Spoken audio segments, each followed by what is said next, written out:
Welcome everybody. First off, I would like to say fuck off to Texas Tech and their fans. As anybody who watched the game could see, bullshit officiating was in effect once again. Some bogus ass pass interference calls that they got, some obvious interference calls and holding calls that we should have got that we didn't, but in the end we pretty much whooped that ass. So, they couldn't control it. Texas Tech, year in, year out, they want to throw the ball a lot. They hit you with some screens, some run plays to try to take you off balance and work you around with the passing game with quick passes, and then just enough deep throws to kind of throw you off balance here. Overall, pleased with the way the fellas played. Offensively, a little more balanced than we'd been all season. Came out strong. Defensively, a little bit of issue early in the game. Started to get some pressure, got some turnovers, and things pretty much rolled our way from there. That being said, if I never go to Lubbock again in my life, wouldn't hurt my feelings at all. Pretty much sucks. Ain't about shit, and fuck them. So let's go. Yes, Landry played like the Landry we all expected coming into the season. Didn't get flustered by pressure, stepped up, moved around a bit, made some things happen with his feet to keep plays alive, find targets downfield. Made some really sharp throws into the end zone. Trey Matoyer dropped one. Justin Brown caught one a couple plays later for our first touchdown.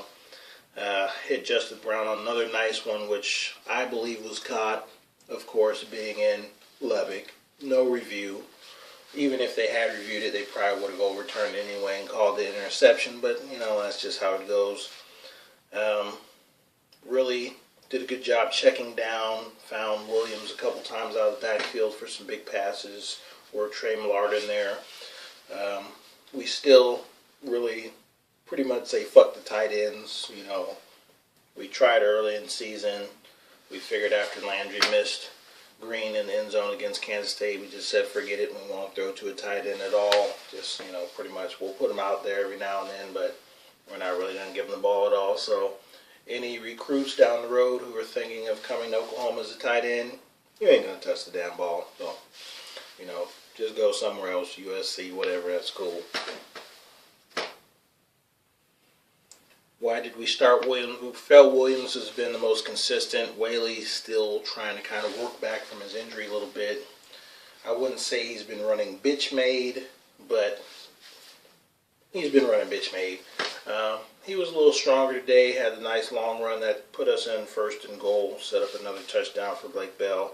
We figure, even though our running backs are averaging like 5-6 yards per carry all the way down the field, once we get inside the 2-yard line, why try to actually do a regular run block and let the running back score? We'll just bring Bell in and let him get all the touchdowns off everybody else's hard work. But, he likes it. He does this little thing after he scores sometimes, or does, Hulk Hogan-ish a little bit, kind of. But, it is what it is. What? What's that? Roy Finch. Yellow Gatorade. What more needs to be said? Yellow Gatorade. You're going to ask every week. I'm going to tell you the same thing.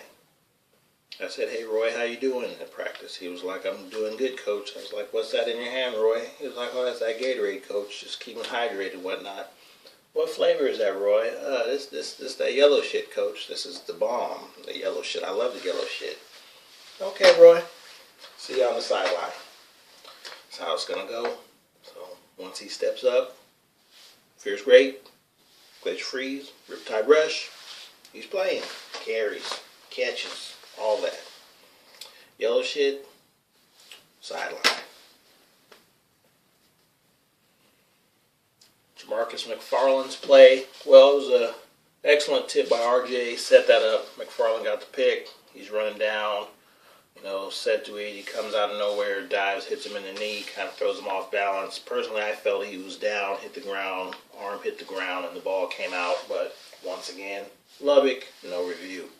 Now, on the bright side, as I said before, had they reviewed it, they probably would have said that he fumbled and that Texas Tech scooped the ball out of the air and ran it into the end zone for a touchdown, even though everybody was still down at like the 4 or 5 yard line, wherever it was. But so I guess we kind of got a break there that they just called him down and it was their ball. So, you know, big man was trying to make a play. Can't fault him for that.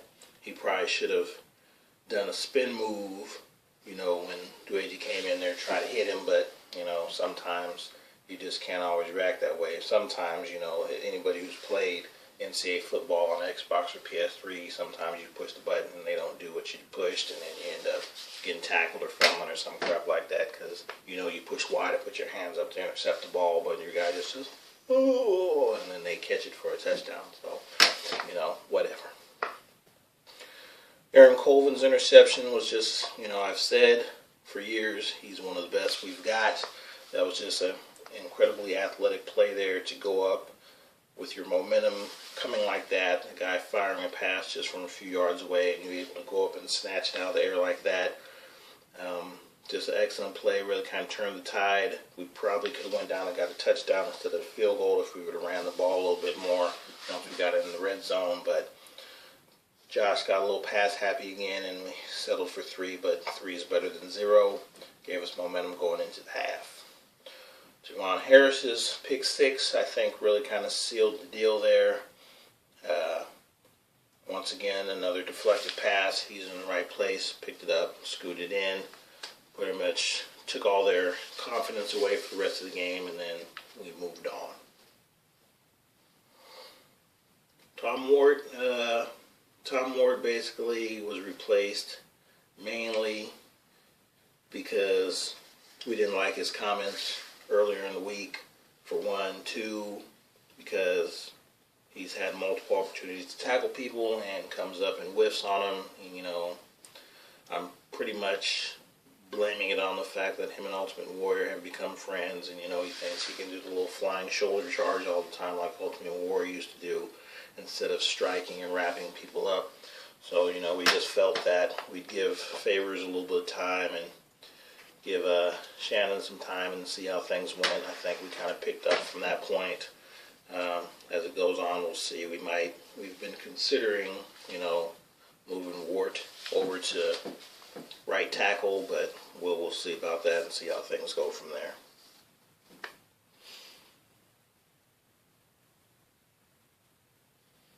Yep, I think if we can get pressure and Landry continues to play like he played today the rest of the year, there's no reason why we can't beat anybody else. You know, West Virginia's offense is pretty potent, but, you know, they're going to let you score as much as they score.